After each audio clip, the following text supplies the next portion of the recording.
الحمد لله رب العالمين والصلاة والسلام على قائد الغر المحجلين نبينا محمد وعلى آله وصحبه أجمعين۔ پیارے بھائیوں اور دینی بہنوں، السلام علیکم ورحمۃ اللہ وبرکاتہ۔ ابھی ہم ماہ محرم سے گزر رہے ہیں اور محرم کے مہینہ کے روزہ کی بڑی اہمیت ہے۔ صحیح مسلم کی روایت ہے، حضرت ابو ہریرہ رضی اللہ تعالیٰ عنہ بیان فرماتے ہیں کہ اللہ کے نبی صلی اللہ علیہ وسلم نے ارشاد فرمایا، افضل الصیام بعد شہر رمضان شہر اللہ المحرم، کہ ماہ رمضان کے روزے کے بعد سب سے افضل روزے محرم کے روزے ہیں۔ لیکن یہ بات یاد رکھیے کہ محرم کے 1 سے لے کر کے 10 تاریخ تک کے روزے کی صرف فضیلت نہیں ہے، بلکہ پورے مہینے کے روزوں کی فضیلت ہے۔ جس حد تک ہو سکتا ہے روزہ رکھیں، البتہ 10 محرم یعنی عاشوراء کے دن کے روزہ کی اور زیادہ اہمیت ہے۔ اللہ کے نبی صلی اللہ علیہ وسلم عاشوراء کے دن روزہ رکھتے تھے، کیونکہ زمانے جاہلیت میں لوگ اس دن روزہ رکھتے تھے۔ جب اللہ کے نبی صلی اللہ علیہ وسلم ہجرت کر کے مدینہ تشریف لائے تو یہودیوں کو عاشوراء کے دن روزہ رکھتے ہوئے دیکھا۔ آپ نے پوچھا، ما ھذا اليوم الذي تصومونه، آپ لوگ اس دن روزہ کیوں رکھتے ہو؟ انہوں نے کہا کہ ھذا یوم عظیم انجى اللہ فیہ موسیٰ وقومہ واغرق فرعون وقومہ فصامہ موسیٰ شکرا فنحن نصومہ۔ آج کا دن بہت زیادہ اہمیت کا حامل ہے۔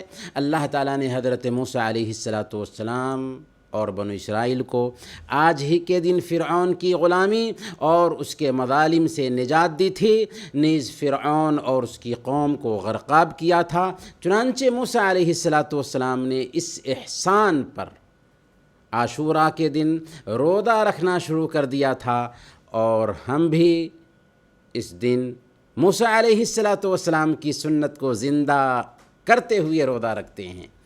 اللہ کے نبی صلی اللہ علیہ وسلم نے یہودیوں کی جب بات سنی تو آپ نے فرمایا، نحن احق و اولی بموسیٰ منکم، یہودیوں سنو، ہم موسیٰ علیہ السلام کے تم سے زیادہ حقدار ہیں، ہم زیادہ حق رکھتے ہیں کہ اس دن روزہ رکھیں۔ کیوں؟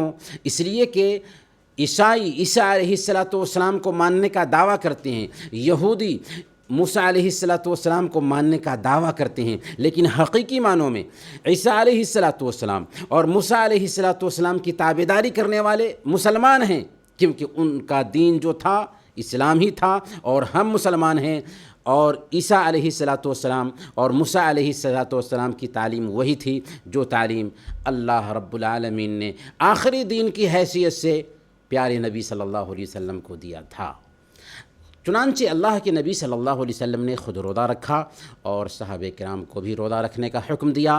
راجح قول کے مطابق رمضان کے روزے کی فرضیت سے پہلے عاشوراء کا روزہ فرض تھا۔ جب ہجرت مدینہ کے بعد دوسرے سال رمضان کے روزے کی فرضیت عمل میں آئی تو عاشوراء کے روزے کو اختیاری کر دیا گیا کہ جو چاہے رکھے، جو چاہے نہ رکھے۔ اللہ کے نبی صلی اللہ علیہ وسلم اپنی حیات طیبہ میں عاشوراء کا صرف ایک ہی روزہ رکھتے تھے، اور صحابہ کرام کا بھی یہی معمول تھا۔ لیکن جس سال آپ صلی اللہ علیہ وسلم کی وفات ہونے والی تھی، اس سال صحابہ کرام نے آپ سے سوال کیا، جیسا کہ صحیح مسلم کی روایت میں ہے کہ یا رسول اللہ انہو یوم تعظمہ الیہود والنصارى، اے اللہ کے نبی صلی اللہ علیہ وسلم، یہ وہ دن ہے جس کی تعظیم یہود و نصارہ بھی کرتے ہیں۔ آپ صلی اللہ علیہ وسلم نے فرمایا تھا، فَإِذَا كَانَ الْعَامُ الْمُقْبِلُ إِنشَاءَ اللَّهُ صُمْنَا الْيَوْمَ التَّاسِعَ، اگلے سال ہم 10ویں محرم کے ساتھ 9ویں محرم کا بھی روزہ رکھیں گے۔ آپ صلی اللہ علیہ وسلم دراصل یہود و نصارہ کی مشابہت کو ختم کرنا چاہتے تھے، لیکن آپ اگلے سال کی آمد سے پہلے ہی ربیع الاول میں وفات پا گئے، جس کی وجہ سے آپ کو محرم کی 9ویں تاریخ کو روزہ رکھنے کا موقع نہ مل سکا۔ چونکہ آپ روزہ رکھنے کا خیال ظاہر فرما چکے تھے، اس لیے عاشورہ یعنی 10ویں محرم کے روزہ کے ساتھ ساتھ 9ویں محرم کا روزہ بھی رکھنا چاہیے۔ 9ویں محرم کا روزہ رکھیں، پھر 10ویں محرم کا بھی روزہ رکھیں۔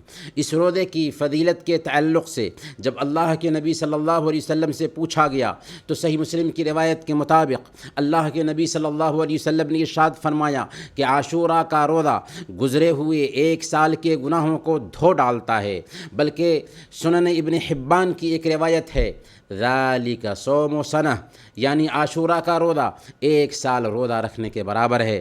شیخ شعیب الارناؤت نے کہا کہ حدیث کی سند مسلم کی شرط پر ہے۔ پیارے بھائیوں، گلف میں رہنے والے یہ روزہ جمعرات اور جمعہ کے دن رکھیں گے، بر صغیر پاک و ہند کے رہنے والے جمعہ اور ہفتہ کے دن رکھیں گے۔ اللہ تعالی ہم سب کو روزہ رکھنے کی توفیق عطا فرمائے، آمین۔ وصلی اللہم علی نبینا محمد وعلی آلہ وصحبہ اجمعین۔